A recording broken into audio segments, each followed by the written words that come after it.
Ime, it seemed like they had no answer for Alpi for a lot of that second half. What did you think of the execution on that final play after the timeout with him missing the shot against Draymond? It was okay. I think Draymond shot the gap and kind of denied the catch. Tried to get a switch with Peyton, so we didn't get a great screen and kept the matchup, but got a decent look. But we got to screen better to get Alpi open at the spot we want him at.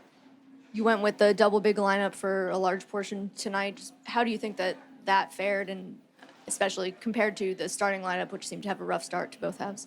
Yeah, they were great. They kept us in the game.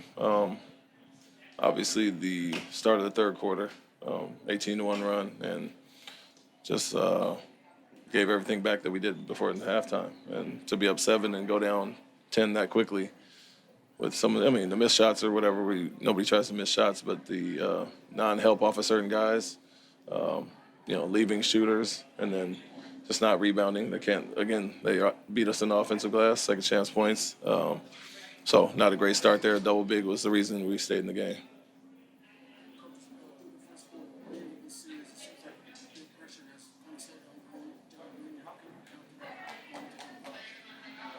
Yeah, like I said, get some separation with the screens, but you have to come off and be aggressive. And tonight was a little more free than last game.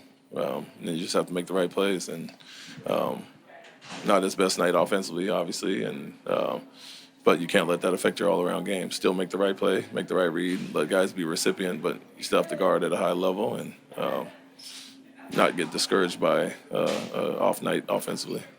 Alperin had obviously his best stretch with Draymond out of the game. Do you feel you have any route to efficient offense when Draymond is in the game, and what would that be?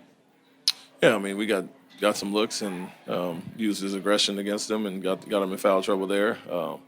He's kind of roaming all over the place, and so make the right read, you'll get open looks off him, and so I think Alpi was going well regardless. The plan was to go attack Green, and I think he did that. Had some success there, and missed some easy shots early, but settled in there. So just continue to be aggressive there, and it doesn't matter who's on Alperin. We feel like we have an advantage every night. Coach, can you talk about the just what the locker room was like after the game? Such a tough loss, and what's the mentality you guys have to try to keep this series alive? Yeah, a little bit upset, of course. It feels like the games we've lost, we really hurt ourselves in a lot of ways. We get a late foul on a 3. Obviously, that stands out, but it's not just a play late in the game. It's all the things that add up to it. First half, fouling guys in the bonus, and those things all, it's hard to outplay those mistakes, the amount that we're making. And so, let alone the third quarter when we come out, undisciplined like that. And so, guys are down, but they understand that the game we played well. The one game out of the 4, we had a blowout win. In other games, it's been a one-possession game a lot of times, or we had a fourth quarter lead and haven't really played that well. So consistency wins in the series. We've talked about that from day one, and we have to be way more consistent across the board. And so the plan is to obviously go home, get one, and come back. Coach, this second game in a row that you all have shot bad from the free throw line. What seems to be the mentality on the free throw shooting? Can't tell you what the mentality is. I think you go up there to make them, but obviously missing. I think we missed 12 tonight. It's not good enough in a one-possession game. So it takes it back to game 1 when we shot poorly from 3 from free throw. And if you're going to make some of the mistakes it'd be good to cash those in and obviously give us a little margin for error. And what would be the message to this young team going back to Houston down 3-1? Go get a win. Let's play a sound, disciplined game, full game, and not have these lulls that we've had that allowed us to, lose a lead or them get a big lead and we have to fight our way back. It's all good, fighting your way back and showing that heart, but you want to do the disciplined things to stay up when you get the lead or not let them go on runs like that. And so you have to be much more consistent, which was a big mantra coming into the series. Coach, what was the calculation in taking Steven Adams out when they went to the Hackett in the fourth quarter?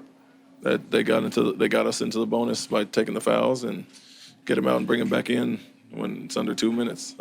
So they can't be as aggressive defensively. They built up the fouls and Alperin was rolling. Some guys were playing well. I'm in obviously there, and so wanted to go with that lineup, take Steven out and get him back when it's under 2 minutes. Now that you are facing elimination, do you give any more serious consideration to changing the starting 5? Yeah, we'll take a look at everything. Obviously, certain lineups have been much better at times, and the poor start to the third really stands out. Obviously, there's a few pieces to it. There's obviously offensive things, and the big lineup goes on, and they rebound well and all those things. But at the same time, we've been really good defensively with that starting unit. Keeping them in the low 20s for the most part, and having a lead after most of these first quarters. So doing good defensively there, offensively, got some room to make up for sure.